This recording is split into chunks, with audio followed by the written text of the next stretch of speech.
সবাইকে আমন্ত্রণ জানাচ্ছি অমর একুশে বইমেলা উপলক্ষে আরটিভির বিশেষ আয়োজন আমা কপির আমন্ত্রণে। আমার সঙ্গে আজকে এই পর্বে অতিথি হয়েছেন কবি, কথাসাহিত্যিক, নাট্যজন, নিজে থিয়েটার কর্মী শুভাশিস সিনহা। এই আয়োজনে দাদাকে পেয়ে আমি খুবই আনন্দিত। দাদা কেমন আছেন? ভালো আছে দাদা। ভালো আছে। পুরস্কারটা তো আপনি আমাকে বলছিলেন ফোনে যে খুবই অপ্রত্যাশিত একটা খবর হয়ে এসেছে আপনার কাছে। পুরস্কারের অফিসিয়াল অনুভূতি আপনার কাছে জানতে চাচ্ছি। অফিসিয়াল অনুভূতি বলতে গেলে কি, পুরস্কারটা নিলাম, নেওয়ার পর মনে হলো যে যাক একটা স্বীকৃতি, রাষ্ট্রীয় একটা স্বীকৃতি, সেটা তো একটা আসলে বড় ব্যাপার। তো সেটা ঘটলো, এটা আনন্দের, কোনো কথা বলা লাগেনি, সেটা আমার জন্য আরো আনন্দের। মানে অনুষ্ঠানে কোনো কথা বলা যায় না, সেটা দাদা, আনন্দের। আপনি দীর্ঘ সময় ধরে নাটক নিয়ে কাজ করছেন, মণিপুরি থিয়েটার নিয়ে কাজ করছেন এবং আপনার লেখা নাটকও আসলে ব্যাপকভাবে আলোচিত হয়েছে।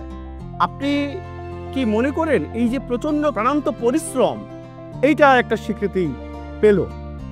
হ্যাঁ, সেটাই। আমার মনে হয় যে আমাদের দীর্ঘ 28 থেকে 29 বছর আমি নাটক লিখছি এবং ডিরেকশন দিচ্ছি, এবং আমার দল মণিপুরি থিয়েটার থেকে অনেক নাটক মঞ্চে এনেছি। তো আমার মনে হচ্ছে যে এই দীর্ঘদিনের একটা জার্নিতে এসে এই প্রাপ্তিটা, এটা মনে হয় যে একটা আনন্দ, এবং এটা অনেককেই অনুপ্রাণিত করবে বলে আমার মনে হয়। আমি নিশ্চিত অনেককে অনুপ্রাণিত করব। দাদা, এই পুরস্কার আপনি উৎসর্গ করছেন কাদের প্রতি? আসলে যারা এইভাবে এই দেশে, এই রাষ্ট্রের মধ্যে অনেক প্রতিকূলতার মধ্যে শিল্পের সমস্ত গুণাগুণ বজায় রেখে, শিল্পের ধ্রুপদী ধারাকে বজায় রেখে যারা প্রাণান্ত পরিশ্রম করে থিয়েটার চর্চাটাকে টিকিয়ে রাখে, তাদেরকে আমি অনেক ধন্যবাদ। দাদা, আমরা একটু আপনার পেছনের দিকে যাই। দাদা, আপনি প্রথম কবে ভাবলেন যে কবিতা আসলে আপনার জিনিস, আপনি কবিতায় লিখবেন? সেটা আসলে আমি স্কুল জীবন থেকেই কবিতা, আমি ছড়া প্রথমে লিখতে শুরু করি, এবং হাই স্কুল জীবনে কবিতার প্রতি আমার টানটা অনেক বেশি থাকে। কিন্তু আমার মনে হয় যে যখন আমি জাহাঙ্গীরনগরে পড়তে গেলাম, তখনকার জাহাঙ্গীরনগর 1998 সালে খুব লোনলি একটা নির্জনতা ছিল, এখনকার চেয়ে আরও অনেক বেশি নির্জনতা ছিল। তো সেখানে আমার গ্রাম থেকে অনেক দূরে, তখন মোবাইল ফোন আসেনি, তো সেখানে গিয়ে সেই একাকিত্ব, সেখানে নিজের গ্রামের প্রতি, ওই মানুষদের প্রতি অনুভব, টান, সেখান থেকেই আমি কবিতার দিকে বেশি আমি আসলে ঢুকতে শুরু করি, এবং কবি সত্তাটিকে সেই নির্জনতার মধ্যে বলতে গেলে আমি অনুভব করি। এবং জাহাঙ্গীরনগর মনে হচ্ছে যে আমার কবি সত্তাটিকে লালন পালন করার এক ধরনের জায়গা হয়ে ওঠে। এবং জাহাঙ্গীরনগরে গিয়ে তো আপনি মোহাম্মদ রফিককে যেরকম পেয়েছেন, মোহাম্মদ বিভাগের শিক্ষক স্যারকে পেয়েছেন। দাদা, কবিতা নিয়ে আমরা আলাপ করছি। আপনি একজন মানে আপাদমস্তক সাহিত্যিক, এবং থিয়েটারের প্রায়োগিক জায়গায় আপনার এক ধরনের চিন্তার জায়গা আছে। আপনার কি নতুন কোনো নাট্য বিখ্যাত তৈরি হলো এই দীর্ঘ সময়ে? আপনি আমাদের দেশের নাটককে আসলে কোথায় এখন দেখতে চান? আমি আসলে দীর্ঘদিনে যে আমার নাট্য নির্দেশনার জায়গা, নাটকের যে ডিজাইনিংয়ের জায়গা, সেখান থেকে আমার এতদিনের যে কাজের পরিপ্রেক্ষিতে 50টার মতো নাটক আমি ডিরেকশন দিয়েছি। তো সেখান থেকে আমার মনে হয়েছে যে শরীরকে কাজে লাগিয়ে এবং কাব্যিকতাকে নিয়ে, মানুষের আত্মার যে অনুরণনটিকে নিয়ে সহজভাবে মানুষকে তার চিরকালের একটি বার্তা নাটকের মধ্য দিয়ে দিতে পারা, আমি এইটুকুকে আমি ধরে রাখার চেষ্টা করি। আমার মনে হয় যে এটি একটি বড় দারুণ ব্যাপার। দাদা, আমার দশা হয়েছে এমন, আমি একটা বিশাল সুপার শপে গেছি, অনেক কিছু কিনবার মতো আছে, কিন্তু আমি সবকিছু কিনতে পারছি না, অনেক প্রশ্ন রয়ে যাচ্ছে।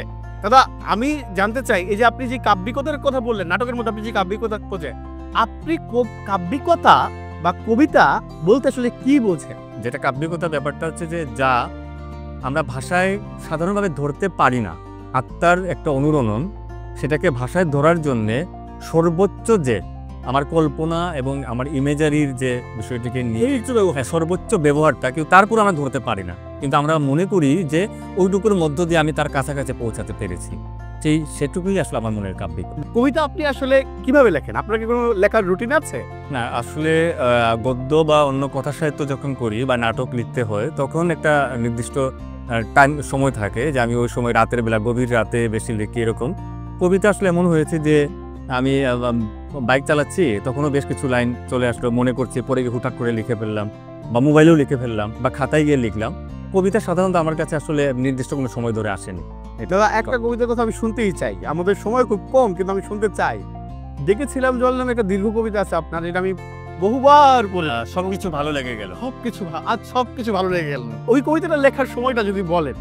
জাহাঙ্গীরনগরে পড়ার সময় আমি যখন ছুটিতে গিয়েছিলাম, একটা আমাদের মনে গ্রীষ্মকালীন বা বর্ষাকালীন একটা ছুটি ছিল, তখন আমি গ্রামের বাড়িতে, তো গ্রামের বাড়িতে গিয়ে জাহাঙ্গীরনগর থেকে অনেকদিন পর বাড়ি ফেরা, তখন ওই মানুষগুলোকে আবার পাওয়া, কারণ অনেক দূরত্বে আমি, আমার গ্রামটা তো অনেক দূরে জাহাঙ্গীরনগর থেকে। তখন গিয়ে একটা দিন হঠাৎ করে খুব ভালো লেগে গেলো, সব কিছু মিলিয়ে আমাদের পরিপার্শ্বের মানুষগুলো, প্রকৃতি সব মিলিয়ে মনে হলো গ্রামটাকে নতুন করে আমি আবার আবিষ্কার করলাম। তখন লেখা হয়েছিল, আজ থেকে প্রায় 23-24 বছর আগের লেখা। এখন তো আপনার নাটকের দল আছে। হ্যাঁ হ্যাঁ। এবং এখন আপনার রুটিনটা কি আসলে? আপনি এখন কি রুটিন করে লিখতে বসেন, যেমন বড় লেখার মধ্যে যখন থাকে তখন বসুনি?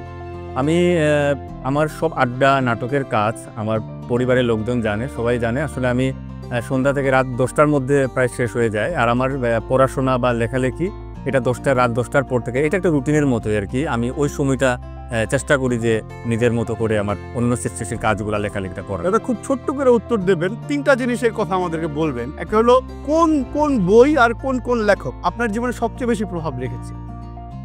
বইয়ের ক্ষেত্রে আমি বলবো যে কবিতার ক্ষেত্রে আমি জীবনানন্দের রূপসী বাংলা প্রথম পড়া আমার সবচেয়ে ভালো লাগার একটি কবিতার ক্ষেত্রে এটি। আরও অনেক আছে, একটি বই বললাম। আর উপন্যাসের ক্ষেত্রে আমাকে সবচেয়ে বেশি এখন পর্যন্ত প্রাণিত করে ক্রাইম অ্যান্ড পানিশমেন্ট, আর আসলে দুটোই বলতে হবে, আন্না কারেনিনা, তলস্তয়ের আন্না কারেনিনা আর ক্রাইম অ্যান্ড পানিশমেন্ট দস্তয়েভস্কির, এই দুটো। আর এতে কবিতার বইটা বললাম যেটা হচ্ছে রূপসী বাংলা, আর রবীন্দ্রনাথের গান আসলে গীতবিতা।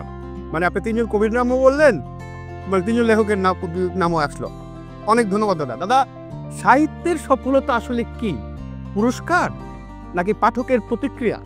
এটা আমি একদমই বলবো যে পাঠকের প্রতিক্রিয়া।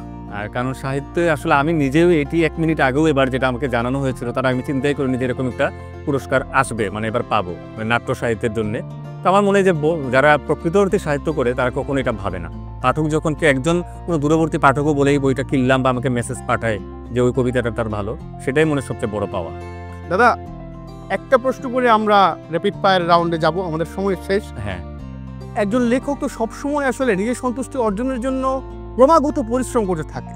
দাদা, আপনি কখন, এখন একটা নতুন কবিতা লেখার পর কখন আপনি বোঝেন যে না, এটা ছাপতে দিতে হবে, এখন এটা ঠিক আছে, মানে আপনি কখন এপ্রুভ করেন?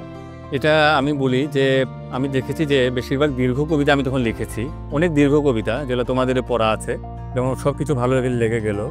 এটা পড়ার পরে আমি সত্যি করে আমি অনুভব করেছি, তখন একটা কেমন যেন মনে হয় একটা কাপুনের মতো, মানে একটা ঘেমে যাওয়ার মতো একটা ব্যাপার হয়, এক ধরনের খুব অন্যরকম একটা অনুভূতি আসে। এটা নিজেই টের পাওয়া যায় যে ওই অন্যরকম একটা জার্নি, ওইটুকু সময়ের জন্য মনে হয় যে এটা ওই সময়ের জন্য। দাদা, অনেক ধন্যবাদ আপনার এই বিশেষ দিনে আজকে আমাদেরকে সময় দেওয়ার জন্য। প্রিয় দর্শক, আমরা একটা র্যাপিড ফায়ার রাউন্ড দিয়ে এই আয়োজনটা শেষ করি। সুভাষিস দা, আমরা একটা র্যাপিড ফায়ার রাউন্ডে যাচ্ছি, আমি এই শব্দগুলো বলবো, শব্দটা শুনে আপনার মাথায় যা আসে তাই বলবেন, নো চিটিং দাদা। ওকে? আচ্ছা, ওকে। র্যাপিড ফায়ারের প্রথম শব্দ দাদা, প্রথম শব্দ হলো প্রেরণা। বেঁচে থাকা। প্রিয় শব্দ? ভালোবাসা। প্রিয় রং? সবুজ। যে মৌসুমে বেশি লেখেন? বর্ষাকাল। প্রিয় সাহিত্যের চরিত্র? রাস্কলনিকভ। প্রিয় গান? এবার আমায় ডাকলে দূরে। লেখার জন্য প্রিয় জায়গা? নিজের একটা ছোট্ট রুম আছে, সেই রুমটি। লেখার সময় আপনার প্রিয় পানীয় বা খাবার? চা। দাদা, আপনি ধরেন গভীর মনোযোগে লিখছেন, তখন কেউ আপনাকে ডাকলো, তখন কি মনে হয়? খুবই বিরক্ত হয়। সবচেয়ে সৃজনশীল সময়? গভীর রাত। লেখালেখির জীবনের বড় ভুল? ভুলটাই আবার মানে শুদ্ধ থিয়েটার করতে আসাটা। প্রিয় কবি? রবীন্দ্রনাথ, না 3জন বলবো। বলেন। রবীন্দ্রনাথ, জীবনানন্দ, নজরুল। দাদা, মাতৃত্ব? সৃষ্টি। দেখেছিলাম জল? প্রচন্ড রোদ। যৌনতা?